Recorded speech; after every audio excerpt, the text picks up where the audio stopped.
dan 4 hal yang menjaminkan banyak rizki, bukan memudahkan rizki. Tolong Bapak Ibu hafal, 4 hal bukan menjaminkan rizki, bukan memudahkan rizki, tidak.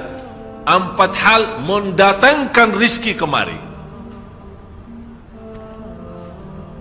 Dan 4 hal bukan Allah kasih kemudahan berarti kita berjalan mencari rizki Allah kasih, tidak. Bukan dikasih kemudahan, tapi di mana saja kita ada, posisi kita di mana saja, Allah datangkan rizki kepada kita. Yang pertama, qiyamul lail, salat malam. Yang kedua, berbanyak istighfar waktu sahur. Kalau anda tidak salat malam, jangan tinggalkan istighfar waktu sahur. Waktu sahur kapan? Kira-kira 30 minit sebelum azan. Disitulah Allah sendiri memuji, Allah bangga dan senang terhadap orang yang sahur. Sampai ulama berkata, tidak ada ibadah yang terbaik di waktu sahur selain istighfar. Jadi boleh baca Quran, boleh salat malam, boleh zikir, boleh apapun, tapi yang terbaik istighfar. Fokus hanya istighfar. Astaghfirullah wa atubu ilaih, termasuk istighfar Allahumma anta rabbi la ilaha illa ant, yang Bapak Ibu tahu sayyidul istighfar, yang terutama, yang paling luar biasa. Allahumma anta rabbi la ilaha illa anta khalaqtani wa ana abduka wa ana ala ahdika wa wa'dika mastata'at a'udhu bika min syarri ma sana'at abu'u laka bi ni'matika alayya wa abu'u bi dhanbi faghfirli fa innahu la yaghfiru dhunuba. Ya Allah, kalau kita fahami doa ini luar biasa. Oleh karena itu kata Rasulullah, barang siapa yang membaca sayyidul istighfar, kemudian di malam hari dengan keyakinan dia meninggal habis baca istighfar, masuk surga. Masuk surga. Berarti ini salah satu doa yang menjaminkan dengan mudah masuk surga. Jadi 4 hal yang mendatangkan rizki, bukan kita mencarinya, dia yang datang kemari. Apalagi saat mencari lebih mudah. Qiyamul lail, salat malam.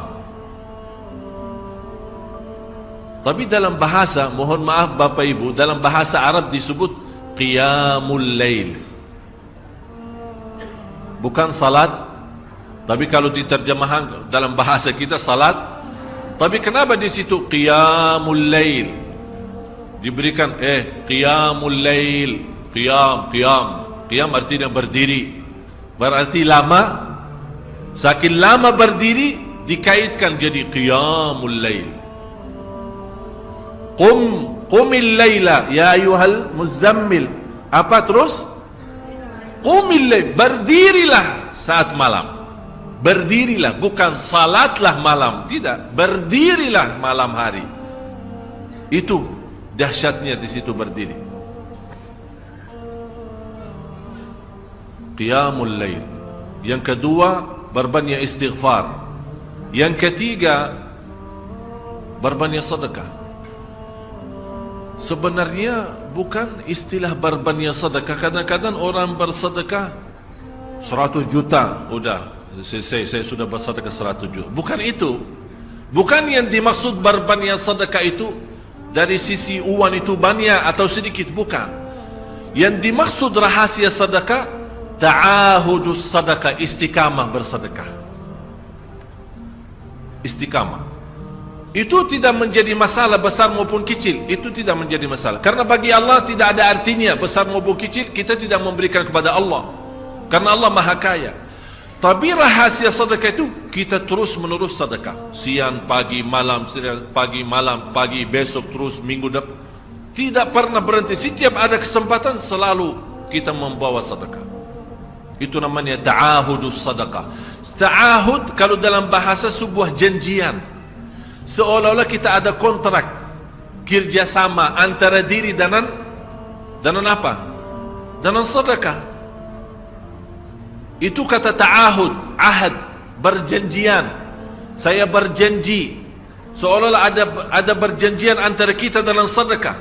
Jadi tidak boleh terlepas dari berjanjian, seolah-olah kita menghormati berjanjian. bagaimana menghormati kita terus kerjasama. Kita beri, Allah ganti berkah sedekah. Kita beri lagi, Allah ganti masih terus. Kita beri, masih Allah terus ganti. Itulah dahsyatnya sedekah. Jadi Bapak Ibu, jangan nunggu hari tertentu, bulan tertentu, malam tertentu kita bersedekah. Jangan. Setiap kita merasa ada berita baik, ada berita maupun ada berita buruk yang menyakiti perasaan kita, di rumah tangga kita, anak kita, suami kita, istri kita, apapun, langsung segera sedekah.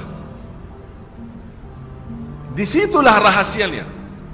Ikatkan seolah-olah kita sudah membuat perjanjian antara diri dan sedekah.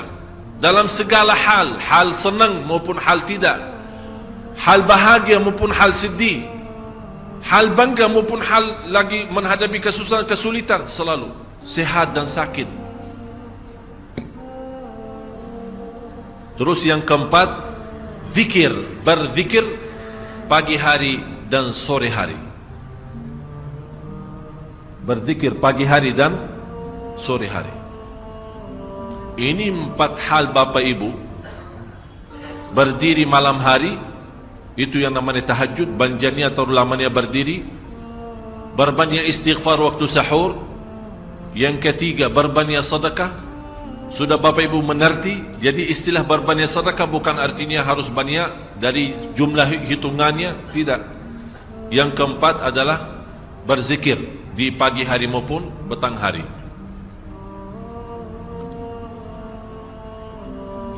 Amman huwa qanitun ana al-laili sajidan wa qa'ima. Sajidan wa qa'ima. Jadi Bapak Ibu, saat kita berdiri lama, walaupun baca satu ayat, diulangi berkali-kali.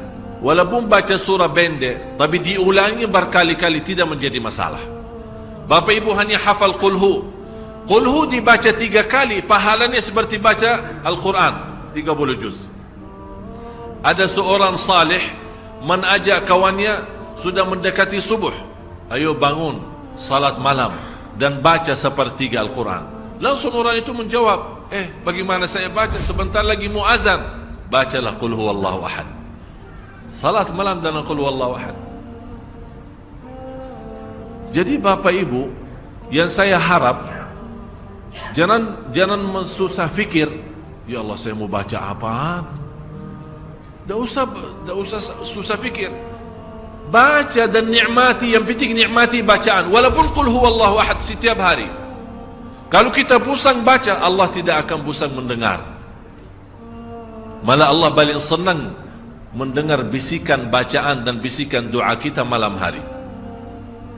Allah paling senang mendengar bisikan doa munajat kita malam hari. Itu luar biasa.